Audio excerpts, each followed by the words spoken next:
O grande reformador João Calvino afirmou que você só pode conhecer a Deus porque Deus revelou-se através da criação, através da nossa consciência, através das Escrituras e através de Jesus Cristo.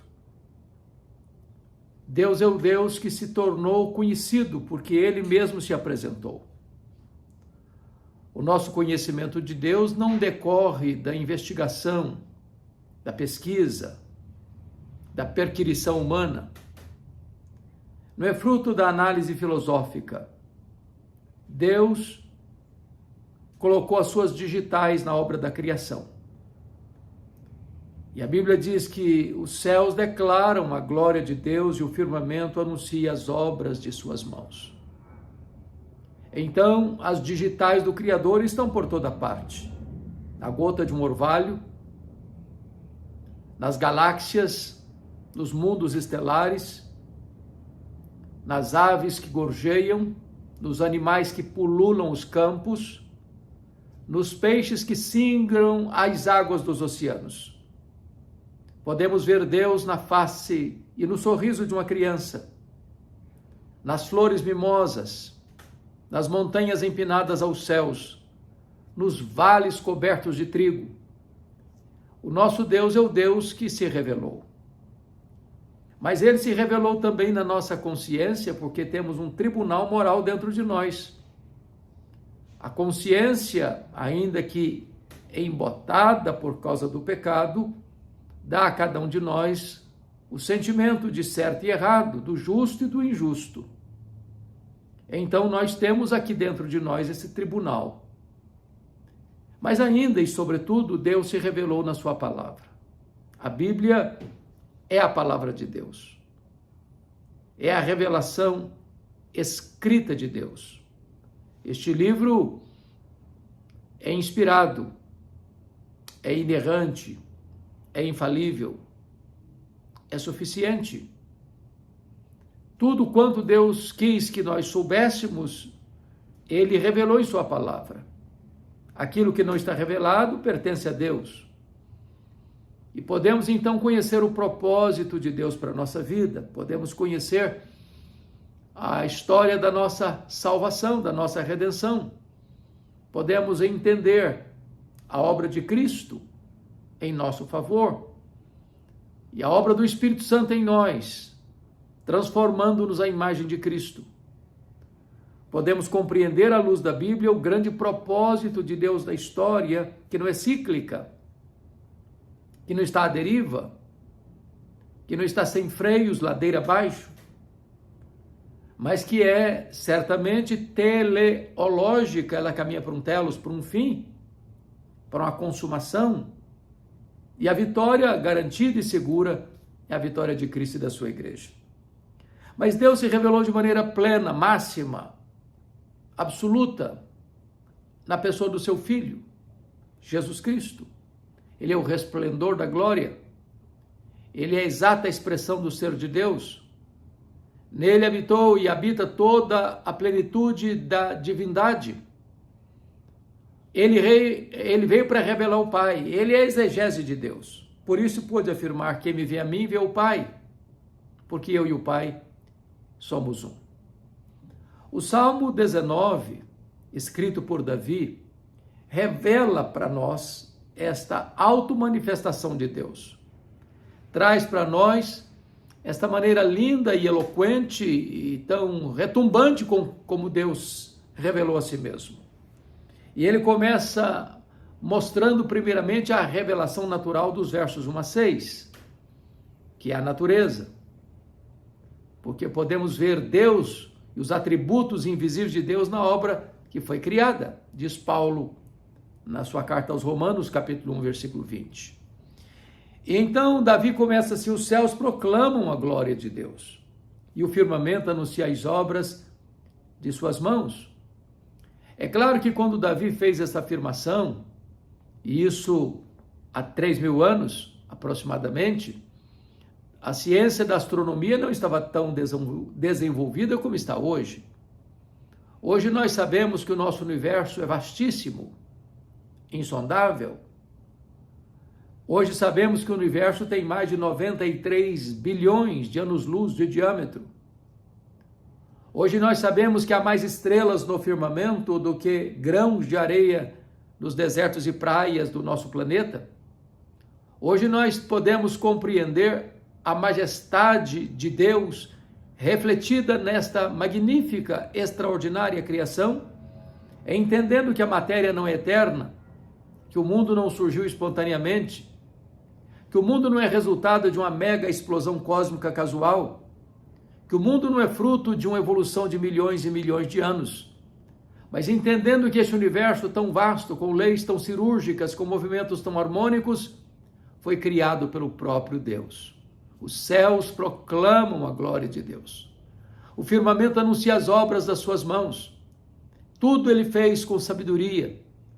Tudo ele fez de maneira bela, perfeita, para a sua glória e para o nosso bem. Quando chega no verso 2, ele diz: um dia discursa outro dia, e uma noite revela conhecimento a outra noite. Nós vivemos a sucessão de dias e sucessão de noites.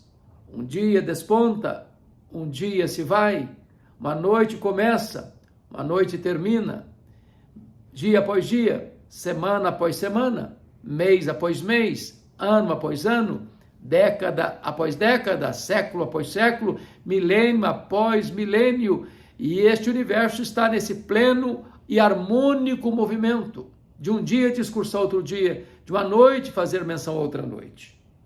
No verso 3 ele diz: não há linguagem, nem há palavras, e deles não se ouve nenhum som, porque esta revelação é endereçada aos nossos olhos e não aos nossos ouvidos. Basta você abrir os olhos e você verá Deus na obra da criação. E veja que não somos panteístas. Nós não adoramos o sol, nós não adoramos as estrelas, nós não adoramos a lua, nós não adoramos a terra, nós não adoramos o mar, nós não adoramos as galáxias, nós adoramos o Criador. A criação revela o Criador, mas não é o Criador.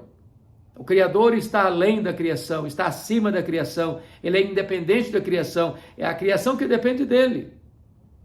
O verso 4 diz assim: no entanto, por toda a terra se faz ouvir a sua voz, e as suas palavras até os confins do mundo. Este Deus é o Deus que se comunica, este Deus é o Deus que fala, este Deus fala através da obra da criação, o murmúrio das ondas, o dançar das nuvens, o rebombar dos trovões, os relâmpagos luzidios que rasgam a escuridão da noite, as aves que gorjeiam, os animais que urram no campo, os peixes que singram as águas, as obras feitas por Deus são eloquentes, são vívidas, são extraordinárias. E ele vai concluir no verso de número 4b e 5, aí pôs uma tenda para o sol, o qual como noivo que sai dos seus aposentos se regozija como herói a percorrer o seu caminho.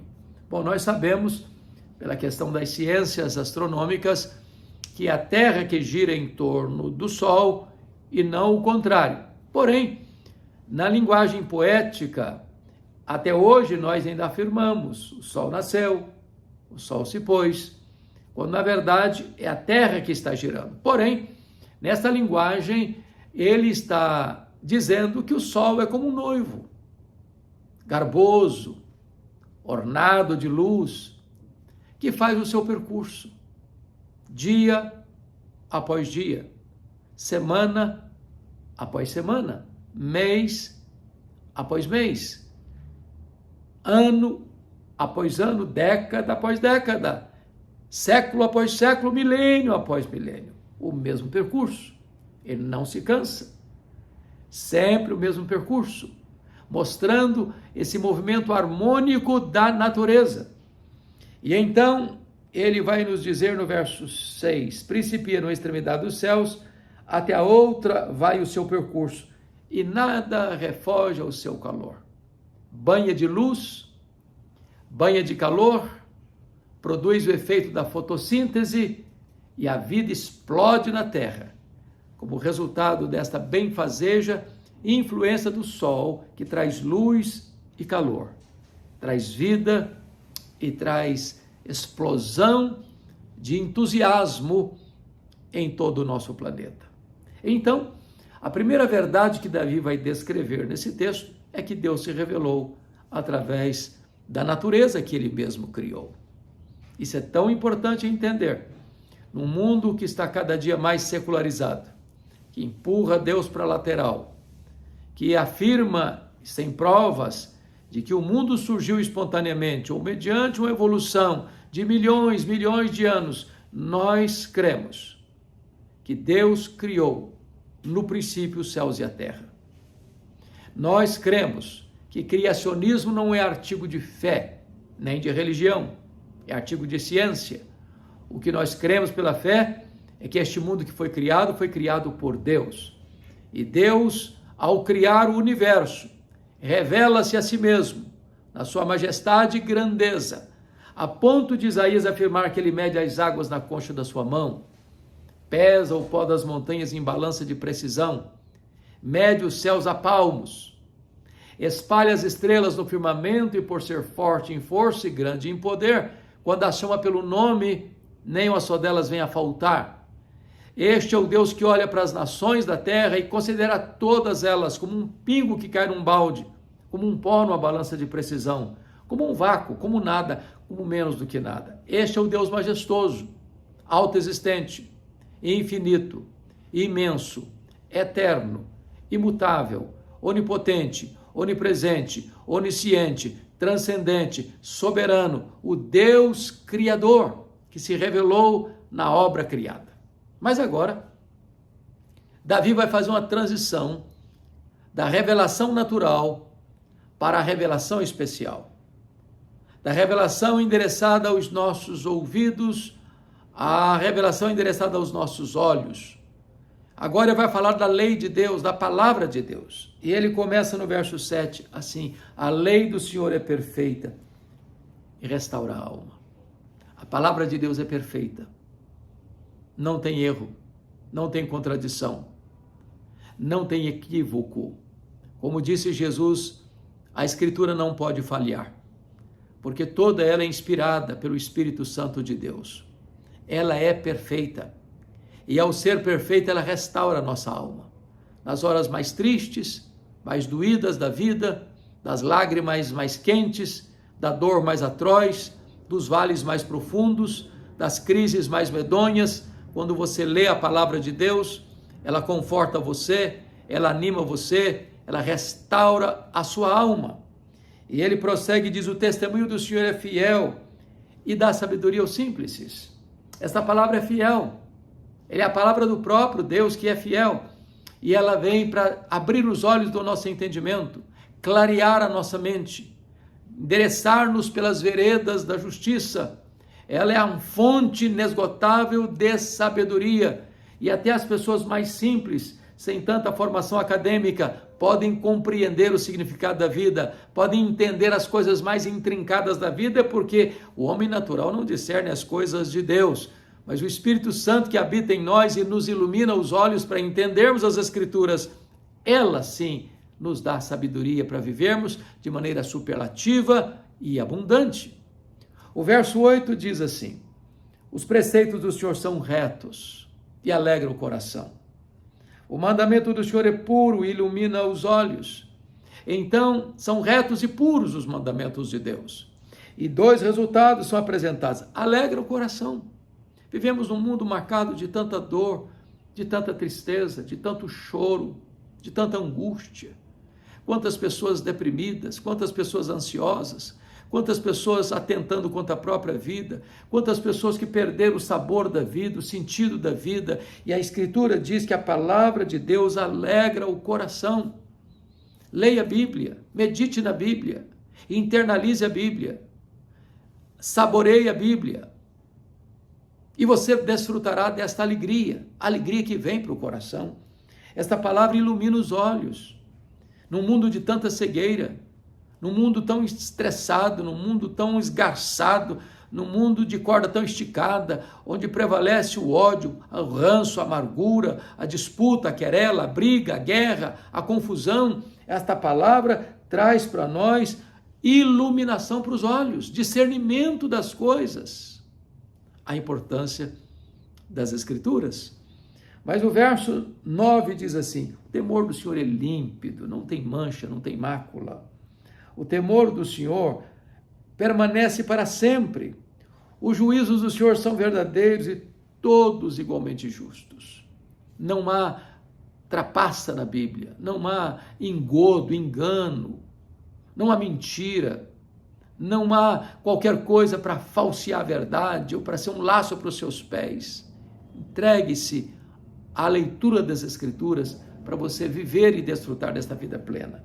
Quando chega no verso 10, ele vai comparar a palavra de Deus com duas coisas muito marcantes. Primeiro, no mundo material, que é o ouro, muito ouro depurado. O ouro é o mais nobre dos metais, fonte de riqueza dos antigos impérios e ainda hoje, fonte de tanta riqueza para tantas pessoas. Ele diz que a palavra de Deus é mais preciosa que muito ouro depurado, ou seja, melhor do que ser uma pessoa rica é ser uma pessoa que conhece a palavra de Deus, ama a palavra de Deus, medita na palavra de Deus, obedece à palavra de Deus, experimenta a riqueza que é a palavra de Deus. Nem todas as pessoas ricas são felizes. Nem todas as pessoas ricas vivem uma vida abundante. Mas se você ama a palavra, se você medita na palavra, você tem uma vida abundante, ela mais preciosa do que muito ouro da melhor qualidade, ouro depurado. Mas agora ele vai olhar a Bíblia no que tange ao cardápio, diz, ela é mais doce do que o mel e o destilar dos favos. O mel é a síntese do alimento, porque ele vem com a contribuição da flora e também da fauna. Ele vem do trabalho das abelhas que beijam as flores e arrancam dali o néctar para produzir este mais rico, mais nobre, mais decantado alimento de todos os tempos, o mel. Pois a Bíblia é mais doce do que o mel e o destilar dos favos. Ela é saborosa não só para o seu paladar espiritual, ela é saborosa para a sua alma, ela dá vida e vida plena a você. Então eu encorajo você fortemente a ser um estudioso da palavra de Deus, para você desfrutar, usufruir este mel saborosíssimo que é a palavra de Deus. Ele vai para o verso 11 e diz, além disso, por ele se admoesta o teu servo em os guardar a grande recompensa. Quando você guarda a palavra de Deus, você é feliz. Você evita erros, pecados, mazelas, vícios. Quando você obedece a palavra de Deus, você não põe os seus pés em caminhos escorregadios. Você não põe os seus olhos naquilo que é contaminado. Você guarda os seus ouvidos de ouvir aquilo que não agrada a Deus. Quando você põe os seus olhos na palavra de Deus, você é santificado nesta palavra. Santifica-os na verdade, a tua palavra é a verdade, disse Jesus. Mas ainda, no verso 12 diz, quem há que possa discernir as próprias faltas? Absolve-me das que me são ocultas. Também da soberba guarda o teu servo, que ela não me domine, eu serei irrepreensível, ficarei livre de grande transgressão. O que ele está dizendo? É que quando você lê a Bíblia, quando você medita na Bíblia, Deus vai dar para você discernimento, compreensão. Na medida que você a examina, ela examina você. Na medida que você mergulha nela, ela mergulha em você. E você vai ter então percepção para discernir áreas da sua vida que você está passando por cima, sem ver, sem notar. Às vezes erros, falhas, equívocos, precisam ser corrigidos. Rotas que precisam ser corrigidas. Decisões que precisam ser corrigidas. Ações e reações que precisam ser corrigidas. E na medida que você vai meditando na palavra, você vai alcançando discernimento para discernir essas coisas e clamar a Deus para absolver você até daquelas falhas que você não ainda tem consciência delas. Então, quando você ler a Bíblia, você vai fazer essa oração, Senhor, guarda o meu coração da soberba, porque não tem nada mais tolo do que a soberba.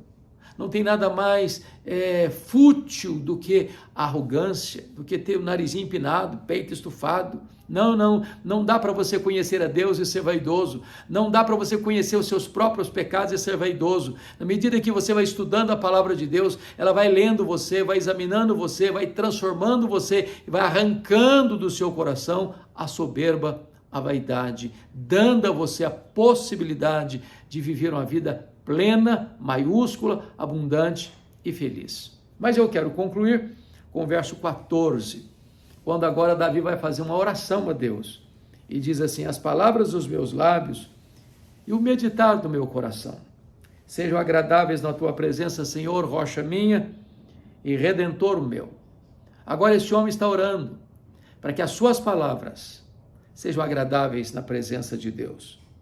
Que o segredo do seu coração, o meditar do seu coração, seja agradável na presença de Deus. Com isso, ele está afastando a hipocrisia, de apenas usar uma máscara, de apenas usar uma aparência de piedade sem possuí-la. Ele está querendo uma vida íntegra na presença de Deus. Esta é a oração que ele faz diante do confronto das Escrituras. Ele diz: meu Deus, que as palavras dos meus lábios, que o meditar do meu coração sejam agradáveis na tua presença. Quem é esse Deus para ele? É o seu Senhor, é a sua rocha. Quem é esse Deus para ele? É o seu Redentor. Eu espero que você tenha muito amor à palavra de Deus, para você nela meditar de dia e de noite, não desviando-se nem para a direita nem para a esquerda, buscando fazer tudo quanto ela estabelece e ordena, para que você possa ter uma vida bem-aventurada. Deus abençoe muito a sua vida.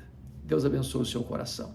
Você pode contemplar Deus na obra da criação. Você pode ouvir a voz de Deus lendo a palavra de Deus. Você tem ouvido a voz de Deus? Se você quer ouvi-la audivelmente, leia a Bíblia em voz alta. Você ouvirá a própria voz de Deus. Se essa palavra foi útil e abençoadora para o seu coração, eu peço que você a compartilhe com outras pessoas. Se você ainda não está inscrito no meu canal aqui, inscreva-se. Acione aí o sininho para você ser notificado. Nos ajude a levar esta palavra, essa mensagem aos rincões da nossa pátria e às outras nações do mundo. Deus abençoe a sua vida, Deus abençoe o seu coração, Deus abençoe a sua família.